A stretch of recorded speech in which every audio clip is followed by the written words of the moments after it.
our 12th podcast, and I'm fortunate to be sitting with my friend Scott Winterrowd, who is doing dual duty with us today and managed to break away from the Meadows and the bustling Dali exhibition, and we'll be talking about that show at the Meadows Museum as well as Scott's art. So thanks for being here. Thanks for having me. It's good to be here. So you're in the middle of a pretty crazy month, or it's kind of the beginning of the exhibition still. What's the name of this show?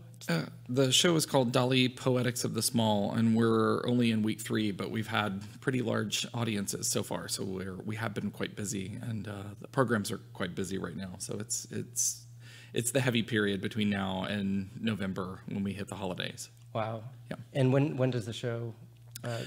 At present, the show closes on December 9th, so it was part of the issue with the loans and how long they could be away. So we'll see if that changes or not, but that's the current situation. The show closes on the 9th for the paintings, which are upstairs. There's 21 paintings that are on loan to us from all over the world. And downstairs, there is a series of lithographs that were made in the late 1960s by Dali that's called the Aliyah series, and it was made in commemoration of the founding of the State of Israel.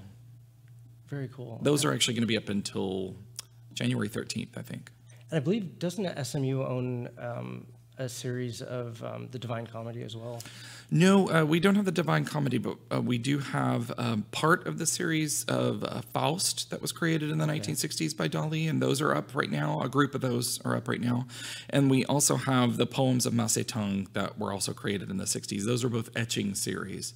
So this new group of prints is a recent gift to the museum. So and they're really quite beautiful. They were watercolor, gouache, ink, and pastel drawings that Dali made that were then turned into photomechanical reproductions, lithographs that are his edition series. He did some really interesting things with some of his editions. Not traditional, yes. No, not at all. And I think people have issue with that. But I was talking to the director of the Dali Museum when he was here, because they're one of our biggest lenders for the show. They loaned 6 pictures in the paintings exhibition, and they recently did an exhibition on Dali and Duchamp that I saw in St. Petersburg, and it was really interesting because he was saying, like Duchamp, Dali really thought of his drawings as the source material for his prints, for his sculptural works. So a lot of that late work that I think people think is questionable is things that Dali sanctioned. Yeah, but he worked really hard. I mean, they were, complete works. Yeah, I've seen a couple prints. I can't remember the series, but they were on sheepskin, and they had a lot of paint and dry point and lithography. Well, that's the issue that I'm not totally sure on. I don't know that Dali really made prints. I think he had master printmakers make prints after his drawings. Okay, that's quite possible. Yeah. And so it's interesting in that respect. Not that he wasn't a master painter, but he was really a painter. So he was probably doing that after work, like the painting that was on top of the prints. Yes, or definitely involved in those processes, yes. Yeah. And things like the photomechanical work, I would think he would probably do that. There was something with photogravures on Los Caprichos. Have you ever seen that? Oh yeah, I don't know a lot about that series. I need to know more about that series. But yeah, there is a whole series of Dali's interventions on Goya's Caprichos. They're bizarre. Yeah, they're really wild. Yeah, they're like a precursor to the Chapman brothers. Works. Yeah. Oh, completely. Yeah. And the process was interesting. It was kind of like a precursor to like Xerox or something like that. I mean, not really, but it was some. There's probably a name for it. Yeah, some sort of reproductive process. They're like photogravures, but not. Yeah, that's fascinating. So back to the show. It's called The Politics of the Small and Poetics. Yeah, that's okay. Politics. Wow. Okay, I've thought it was politics this whole time. The reason that we go with Poetics of the Small is that there's a poem in the first gallery on the small things that Dali wrote. And so he was very much a writer as much as he was a writer and a thinker in the Surrealist movement. And then, of course, a filmmaker, which is very important to this particular exhibition. Our exhibition starts in 1929, and that's the first painting that we have in the show is made just a few months after the debut of Un Chien Andalou, the Andalusian Dog, the film that Dali made with Luis Buñuel.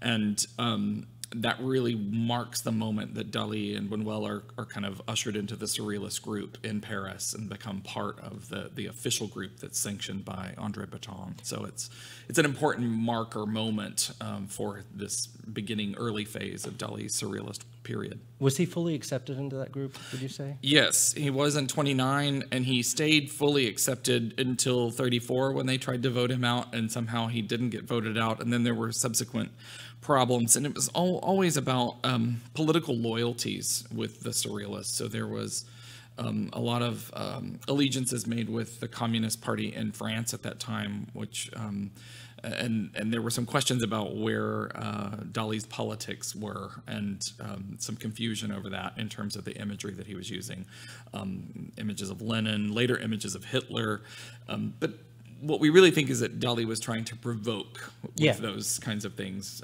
as he was in many different ways with all of his work. That's what I would think. Yeah. And so the work in the show starts in 29, and what would be the first piece in the exhibition? Yeah, so we were very fortunate to be able to borrow the Accommodations of Desire from the Metropolitan Museum. It's a painting that entered their collection in 1999, but when the painting was first shown in 1929, it was bought by Breton, and so it has a great provenance. It went then to Julian Levy, and then later it was sold to Jacques and Natasha Gelman, so it was part of that major collection that is partially in Mexico City and partially in New York. So so it's a great opening picture because it was made shortly after, as I mentioned, the debut of Un Chien Andalou, but also shortly after Dali and Gala met and started their relationship in the summer of 1929. And so it's thought that the painting was made shortly after that momentous occasion. Wow. And it has a lot of allusions to that in terms of the imagery that's in the painting. The Accommodations of Desire is all about the setup of the relationship with Gala and his apprehension towards this relationship. And then, of course, the biggest problem that developed out of that, which was the fact that Gala was married at the time to Paul Eluard. She had a child, and she was 10 years Dali's senior. And Dali's father was very disapproving of this relationship. And so there was a rift in the family, and Dali was basically kicked out and disinherited within a few months of all of this happening. I wasn't aware of that. And his artistic career was already kind of in swing by that point. Did it blossom after meeting Gala? Yeah, I mean, that's one of the things that I was really surprised about. And he was already in swing prior to this. He had met Jean Miro in 1926, and Miro had been introducing him around Paris. Dali had already been exhibiting in Catalonia, in Barcelona prior to that time, and had some work exhibited in Paris shortly before this. And he really was kind of already established as the character that he would be before he met Gala. And I've always thought maybe it was meeting her. Gala that was the part of that, but he really was already on a path that he would continue on before he was with Gala. So it's really kind of fascinating that the two come together at this really important moment. And like I said, it's really with that film that he makes the biggest splash and gets on the scene as a very known quantity in Paris at that time. We'll talk about some of the paintings in a second, so we'll start, there's a video that'll start with just a couple images of Dali and Gala, and then we'll transition into the images. So so he meets Gala in 29, and that's when you've got the first painting. Would you say, was that just the perfect point to start this exhibition? Yeah, I mean, it sets everything up for this period when he's most closely allied with Surrealism, and that period runs from 29 to 39. Our show runs from 29 to 36, and there's reasons I can talk about why it ends at that point. But the other real reason for the curator for the exhibition, Shelley De Maria, and the co-curator of the exhibition, which is our director, Marc Reglan, they were really interested in looking at this period when Dali created the small format paintings. Okay. And this grew out of the fact that we acquired a painting in late 2014 painting that's called the Fishman, and it's about 6 by 9 inches. And when we started looking at Dali's works, we realized that most of the major works of that period, many of the major works, I should say, are really small scale, meaning about 13 inches and smaller. Wow. And the smallest work in our show is about 2.5 by 3.5 inches, which is pretty remarkable. Wow. It's one of the most beautiful little paintings in the show. That's amazing. Yeah. I love small works. Yeah. What are we looking at here? This is a detail of the accommodations of desire, and what you're seeing is the figures of shame in the background, and all these figures with all these hands and mouths and covering of their heads, which is part of that. And my favorite detail is right to the left, where you see that man with his arm in the air. That's actually a very literal image of Dali's father, and his name also is Salvador Dali, Cusi. Oh. So that's a whole other fascinating thing to get into, is the fact that Dali was actually the third person with that name, because he had a brother that was born, I can't remember, 12 months before he was, who died, and then they named him Salvador Dali, and so they would go to the cemetery and see this grave of Salvador Dali. It's kind of crazy. Yeah. 2 Salvadors visiting Yeah. Salvador. Yeah, and this is our painting that you're seeing here. This is the Fishman, which has turned out to be just a wonderful acquisition for us that tells a really great part of this whole story, because we believe that the figure itself is ambiguous. When we first bought the painting, it was called the Fish Woman, and we figured out that the first time it was exhibited, it was called the Fish Man. It's not easy to tell if it's male or female, and one of the things we think about the work now is that it might be a crossover of Gala and Dali as one. And part of the reason we think that is that there's a symbol of a shoe that's featured in the far distance, and then the shoe also appears in the chest of the man on the plinth. And then the final thing is that it's inscribed at the bottom in micro signature. It says Salvador Dali, Poor Olivette, my little olive. And so it's his pet name for her. And then shortly after that, he begins signing his works, Gala, Salvador Dali, and you can see that throughout the show. Wow. Yeah. That's really something. He was really devoted. Yes. Yeah, he really saw Gala as his muse. He has this kind of fantasy he writes about where she was this kind of lifelong person he had been waiting for his whole life. And he writes all this up, and it gets published in The Secret Life of Salvador Dali. It's pretty crazy stories if you want to get into that. How long were they together? Until they died. They never split up, although their relationship was quite Storied? I don't know. Storied or open, or I don't know. I mean, there's probably many different ways to say that, but I think it's in 1983 that Gala died, and then Dali dies in 1989. But they stayed together their entire lives. They really were a partnership, and I think a lot of the things that we think about them and a lot of the perceptions of Gala as this dominating kind of muse to some degree. I don't know if they're totally true. I know she played a major role in the way that in the way they sold the works and some of the deals that they made. So she had a major part to play in this kind of artistic endeavor of creating the persona of Dali. So aside from being like his business manager, you think that she was kind of directing him in a sense as well? Yeah, and there's some speculation that she collaborated more on a lot of like the found object sculptures and things of that nature. There's an exhibition up right now at the Museo Nacional de Arte de Catalunya in the Manac in Barcelona that it's focusing specifically on Gala right now. So Wow. So it's really about her and her role in photography and other things of that nature. Interesting. Yeah. You know, I think it was a little while, Frida Kahlo was regarded as the happy housewife of Diego Rivera. I don't know that Gala will overtake Dali and Salvadoran art history, but it's nice that she's getting her due now. Yeah, I don't think so. I think they just work so hard to cultivate Dali and his persona as surrealism, that I think she will always be kind of eclipsed by that to some degree. He definitely lived surrealism. I mean, yes. Walking a porcupine and just, yeah, really interesting. It's funny because I think he is so popular, and I think he is so popular because of his images. But in the art world, there's kind of a dismissive attitude that is as if after 1939, there is nothing to look at for Dali because he just becomes this persona that's larger than life, that's really out there for his own commercial ends, and that goes along with, of course, things that Breton said about him. You know, he called him Evita Dollars and made this anagram of his name.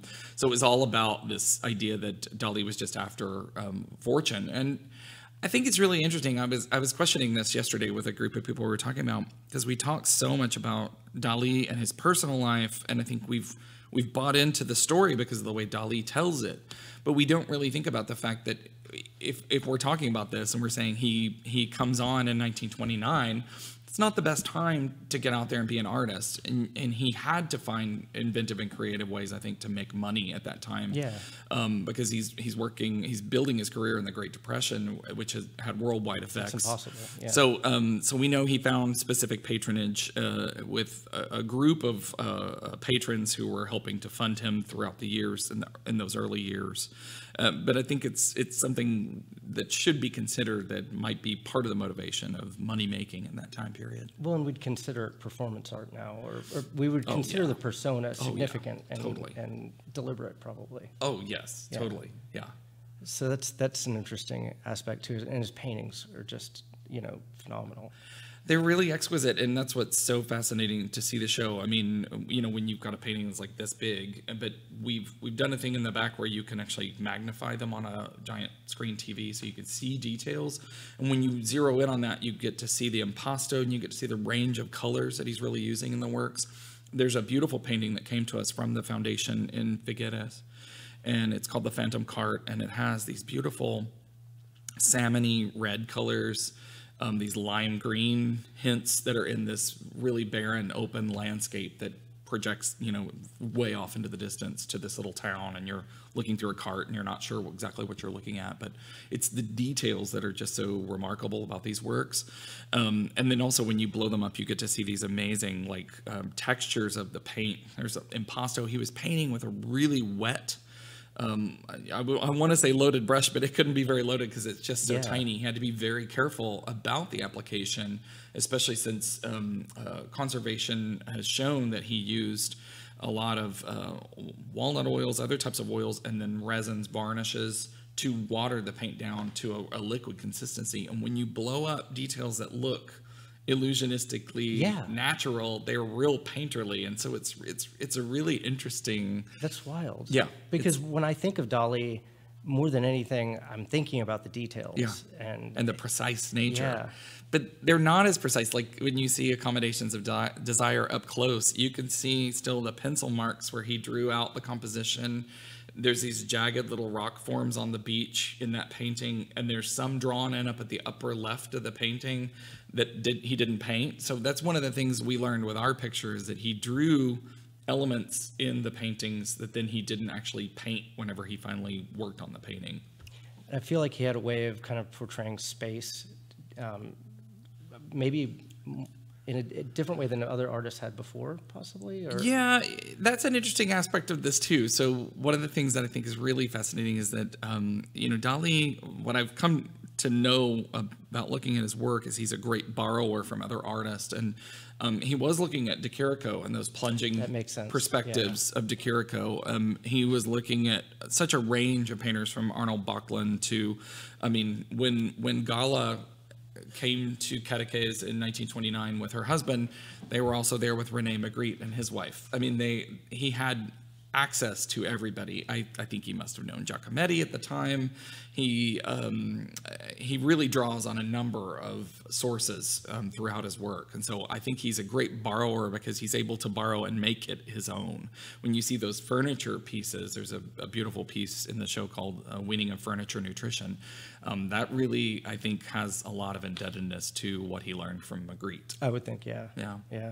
It's funny, I've got a Warhol book that it's a photo book, like a photo diary, and in the middle of the book, Dali enters, and he just takes over the book.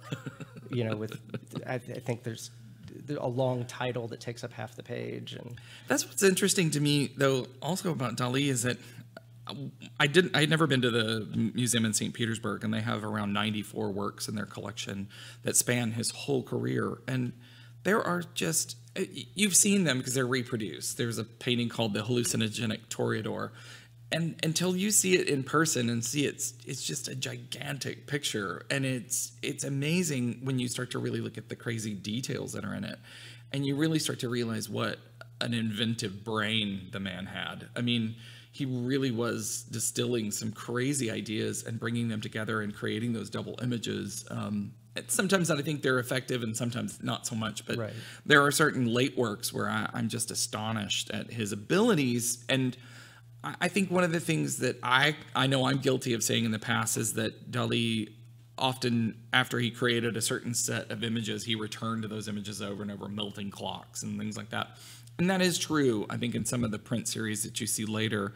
But that's one of the nice things about this series, the Aliyah series, that he's been very thoughtful about trying to distill biblical and contemporary Jewish history through these prints. And so it's a really fascinating group of prints with only like one reference point that I can find that seems to point back to the imagery he created in the 1930s.